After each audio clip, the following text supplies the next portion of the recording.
갈아타기의 기본은 시세가 좁혀졌을 때, 두 번째, 더 좋은 물건으로 갈아타기를 하려고 할 때, 이 두 가지 조건이 교집합으로 형성이 돼야 됩니다.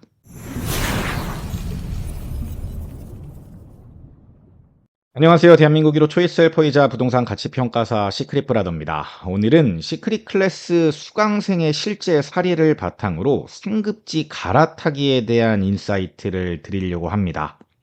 먼저 수강생의 사연을 한번 살펴보죠. 현재 저는 초3 남아 하나가 있고 세전소득이 1.5억 수준의 맞벌이 부부입니다. 소득이 나쁘지 않죠? 그리고 실거주 1주택 중이고 암사동 선사현대 아파트에 거주 중이십니다.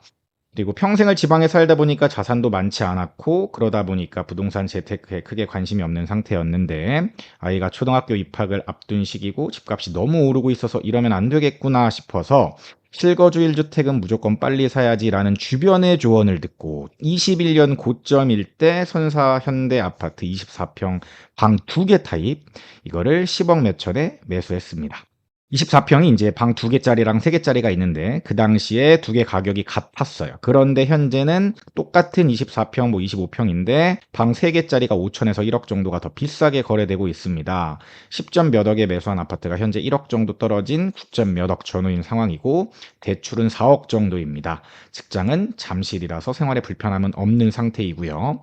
현재 지금 이 수강생분의 고민은 다음과 같습니다. 첫 번째, 대출을 더해서 지금 30평형으로 업그레이드를 해서 이사 가는 게 맞을까요? 만약에 가게 될 경우 평형별 금액 차이가 1억 정도, 취득세랑 인테리어 비용 합쳐서 1억 정도 하면 2억 정도가 더 필요할 것 같습니다. 두 번째, 매수 당시 24평이 방 2개짜리랑 방 3개짜리가 금액이 같았는데 지금은 5천에서 1억 정도로 벌어졌다 그랬죠? 그런데 리모델링 후에는 동일하게 30평형으로 만약에 배정받으니까 그냥 버티고 사는 게 나을까요? 옮기지 않는 게 나을까요? 이 사연을 바탕으로 제 솔루션을 한번 드려보도록 하겠습니다.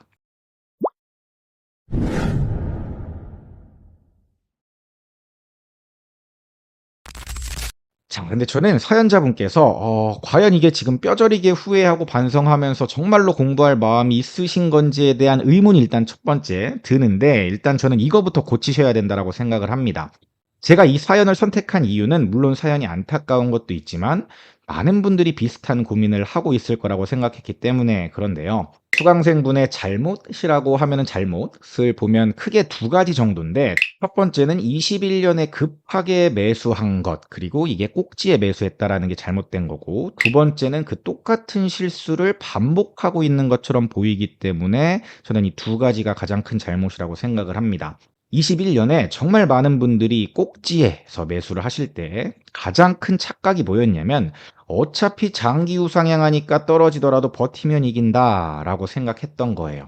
사실 이 생각 자체가 틀린 건 아닙니다. 서울 아파트 중에도 선호도가 괜찮은 아파트들은 등락은 있지만 앞으로 장기 우상향할 확률이 높죠.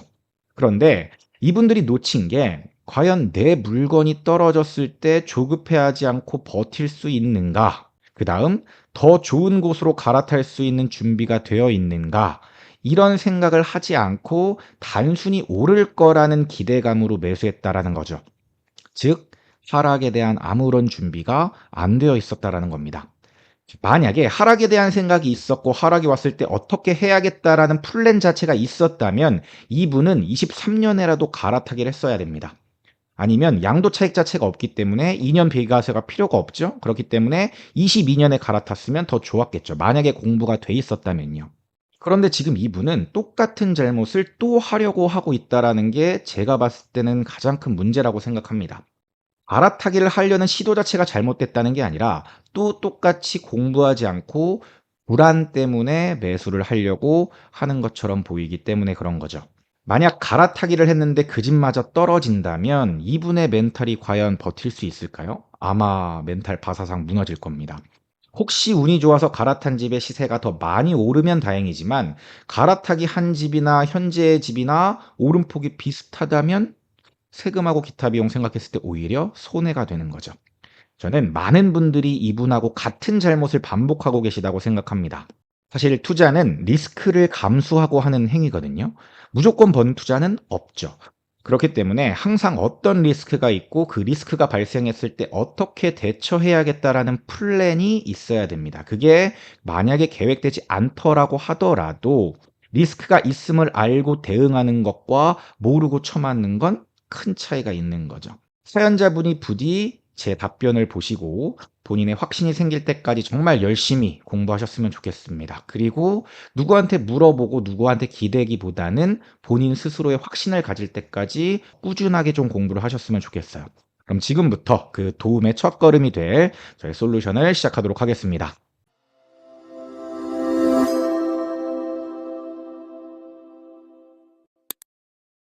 자, 첫 번째 질문은 이거였습니다. 대출을 더해서 지금 30평형으로 업글해서 이사를 가는 게 맞을까요? 업하게 될 경우 1억 플러스 1억, 그러니까 평형 금액 차이가 1억이고 취득세랑 인테리어 비용 합쳐서 1억 정도를 더 잡았을 때 최소 2억 정도는 그냥 금액이 있는 게 아니라 추가로 대출을 받아야 될 것 같습니다. 라고 질문해 주셨습니다.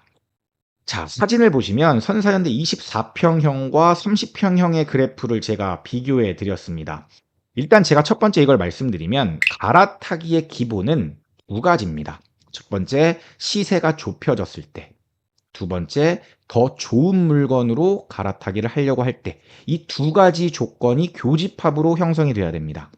그런데 이 수강생의 사연의 경우에는 30평대가 당연히 더 좋은 물건은 맞으나 첫 번째 조건인 시세가 좁혀졌을 때에 해당하지 않습니다.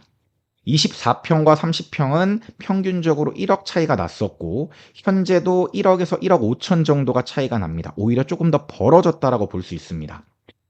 인테리어 비용으로 5천에서 6천 정도를 생각하고 계신데 개인적으로 11억짜리 물건 그리고 또 30평짜리 물건에 이 정도 인테리어 비용이 과연 합당할까라는 생각을 해보면 조금 과하다라는 생각도 있거든요. 같은 금액이지만 상급지로 이동해서 인테리어 비용 5천을 쓰는 것과 같은 단지의 넓은 평형에 쓰는 것, 그리고 34평형도 아닌 30평대에 5천, 6천 정도를 쓰는 건 저는 조금 차이가 있다라고 생각을 합니다. 이런 이유로 지금 30평대로 갈아타는 것은 개인적으로는 반대입니다. 자, 두 번째 질문은 이거였습니다. 매수 당시에 24평형이 방 2개와 방 3개 금액이 같았는데 차이가 벌어졌습니다. 리모델링 후에는 동일하게 30평형으로 배정받으니까 그냥 버티고 사는 게 나을지요. 그냥 갈아타기를 안 하고 그대로 있겠다라는 말씀이신데 제가 24평형과 25평형의 그래프도 비교를 했습니다. 근데 보시는 것처럼 정말 24평형과 25평형이 뭔가 차이가 좀 있습니다. 방 2개, 방 3개 요 차이가 굉장히 큰데도 불구하고 그래프가 거의 비슷하게 움직였죠. 그러다가 상승기 마지막에 더 25평형이 더 높이 올라갔다가 지금 다시 가격 차이를 벌렸습니다. 물론 수강생분께서 21년에 꼭지를 잡을 때 방 3개짜리는 아마도 물건도 없고 가격도 비쌌기 때문에 방 2개짜리를 어쩔 수 없이 잡으셨을 거라고 저는 생각을 합니다. 그래프 보시는 것처럼 22년 전까지는 가격이 거의 똑같이 움직였으니까요. 그런데 거래량 측면에서 봤을 때 방 2개 타입은 생각보다 3개짜리랑 차이가 많이 납니다. 그동안 비슷하게 움직인 게 신기할 정도로 차이가 많이 나는 거죠. 24평은 264세대밖에 안 되는데 25평형은 1139세대입니다. 거의 4배 넘게 차이가 납니다. 특히 하락장 때는 세대 수도 많고 방도 3개인 25평형이 훨씬 거래가 잘 됩니다. 하락장 때 갈아타기가 훨씬 수월할 수 있다는 거죠. 그리고 리모델링이 되면 똑같이 30평형으로 배정받는 것도 반은 맞고 반은 틀린 이야기입니다. 정비 사업은 결국에 감정평가 금액 싸움입니다. 똑같이 30평형을 배정받더라도 감평에 따라서 추가 분담금 자체가 달라지거든요.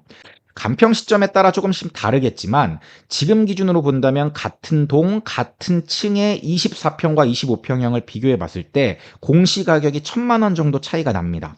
공시가격이 더 비싸다라는 건 나중에 감정평가 금액도 그만큼 더 비쌀 수 있다라는 얘기입니다. 물론 향후에 다시 금액이 같아질 수도 있겠지만 24평이나 25평이나 똑같은 금액으로 30평형을 받는 건 아니라는 겁니다. 추가 분담금이 24평형이 더 나올 수도 있다라는 얘기죠. 그럼 지금 24평에서 25평으로 갈아타는 건 어떠냐라고 물어보신다면 제가 앞서 답변 드렸던 1번의 답을 다시 보고 오셔야 됩니다. 지금은 오히려 가격이 벌어졌습니다. 그런 상황이기 때문에 훨씬 좋은 물건이라고 보기도 어려운 상태에서 24평에서 25평으로 갈아타는 건 그럴 이유가 전혀 없습니다.